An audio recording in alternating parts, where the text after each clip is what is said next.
ನಮ್ಮ ಬೆಂಗಳೂರಿನ ಸುದ್ದಿಗೆ ಮತ್ತೆ ಸ್ವಾಗತ. ವಿಕಲಚೇತನರು ಭಾರತದ ಕೀರ್ತಿ ಪತಾಕೆಯನ್ನ ಅಂತಾರಾಷ್ಟ್ರೀಯ ಮಟ್ಟದಲ್ಲಿ ಎತ್ತಿ ಹಿಡಿದಿದ್ದಾರೆ. ದಕ್ಷಿಣ ಆಫ್ರಿಕಾದಲ್ಲಿ ನಡೆದ ಅಂಧರ ವಿಶ್ವಕಪ್ ಕ್ರಿಕೆಟ್ ಫೈನಲ್ನಲ್ಲಿ ಸಾಂಪ್ರದಾಯಿಕ ಎದುರಾಳಿ ಪಾಕಿಸ್ತಾನ ತಂಡವನ್ನ ಸೋಲಿಸಿ ಬಂದ ಸಾಧಕರಿಗೆ ಇವತ್ತು ಭರಪೂರ ಸ್ವಾಗತ ಸಿಕ್ತು. ಇವತ್ತು ನಗರದ ರಾಣಿ ಚೆನ್ನಮ್ಮ ಕ್ರೀಡಾಂಗಣ ಕಲರ್ಫುಲ್ ಆಗಿತ್ತು. ಹಬ್ಬದ ವಾತಾವರಣ ನಿರ್ಮಾಣವಾಗಿತ್ತು. ಎಂತಹದ್ದೊಂದು ಸಂಭ್ರಮಕ್ಕೆ ಕಾರಣವಾಗಿದ್ದು ಸಮರ್ಥನಂ ಸಂಸ್ಥೆ. ಸಮರ್ಥನಂ ಸಂಸ್ಥೆ ಅಂಧರ ವಿಶ್ವಕಪ್ ಗೆದ್ದು ಬಂದ ಸಾಧಕರಿಗೆ ವಿಕಲಚೇತನರ ವಾಕಥಾನ್ ಮೂಲಕ ಗೌರವ ಸಲ್ಲಿಸಿತು.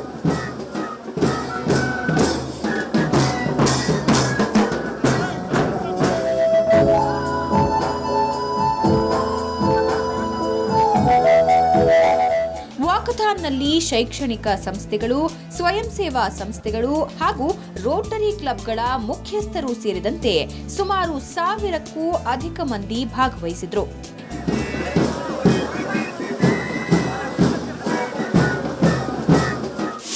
ಸಮರ್ಥನಂ ಸಂಸ್ಥೆಯನ್ನು 1997ರಲ್ಲಿ ನಾವು ಪ್ರಾರಂಭಿಸಿದ್ವಿ. ಅಂಧರು ಮತ್ತು ಬೇರೆ ದೈಹಿಕವಾಗಿ ನ್ಯೂನತೆ ಇರೋ ವ್ಯಕ್ತಿಗಳಿಗೆ ಅವಕಾಶ ಕಲ್ಪಿಸಿ ಅವರಿಗೆ ನಾವು ಉದ್ಯೋಗ, ಶಿಕ್ಷಣ, ಅದರಲ್ಲೂ ಕ್ರೀಡೆ, ಸೊ ಅದನ್ನೆಲ್ಲ ನಾವು ಮೆಟ್ಟಿ ನಿಲ್ಲಬಹುದು ಅನ್ನೋ ಒಂದು ತೋರಿಸಲಿಕ್ಕೆ ಸಮರ್ಥನಂ ಅನ್ನೋ ಒಂದು ಸಂಸ್ಥೆನ ನಾವು ಪ್ರಾರಂಭ ಮಾಡಿದ್ವಿ. ಇನ್ನು ಸರ್ಕಾರ ತಮ್ಮ ಸಾಧನೆಯನ್ನ ಕೇವಲ ಅಭಿನಂದಿಸಿದ್ರೆ ಸಾಲದು, ತಮಗೆ ಜೀವನ ಭದ್ರತೆಗೆ ಸರ್ಕಾರಿ ನೌಕರಿ ಮತ್ತು ನಿವೇಶನ ನೀಡುವಂತೆ ತಂಡದ ನಾಯಕ ಶೇಖರ್ ಮನವಿ ಮಾಡಿದ್ರು.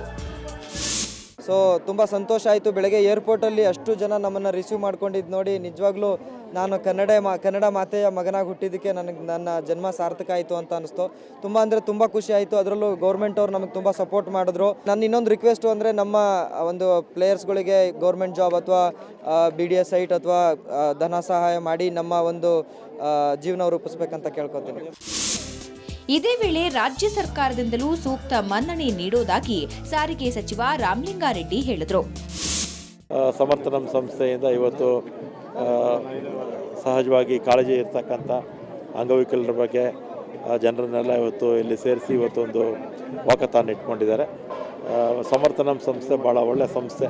ಈಗ ಪ್ರಧಾನಮಂತ್ರಿಗಳು ಕೂಡ ಇವರಿಗೆ ಕರೆದು ಗೌರವ ಮಾಡಿ ಪ್ರಶಸ್ತಿನೂ ಕೊಟ್ಟಿದ್ದಾರೆ. ರಾಜ್ಯ ಸರ್ಕಾರದಿಂದ ಕೊಡಬೇಕು. ಒಟ್ನಲ್ಲಿ ಸಾಂಪ್ರದಾಯಿಕ ಎದುರಾಳಿ ಪಾಕಿಸ್ತಾನವನ್ನ ಬಗ್ಗು ಬಡಿದ ಶೂರರಿಗೆ ತವರಿನಲ್ಲಿ ಅದ್ಧೂರಿ ಗೌರವ ಸಿಕ್ಕಿದೆ. ಬೆಂಗಳೂರಿನಿಂದ ಕ್ಯಾಮ್ರಾಮನ್ ಅನಿಲ್ ಜೊತೆ ನಂದೀಶ್ ಮಲ್ಲೇನಹಳ್ಳಿ, ಸುವರ್ಣ ನ್ಯೂಸ್.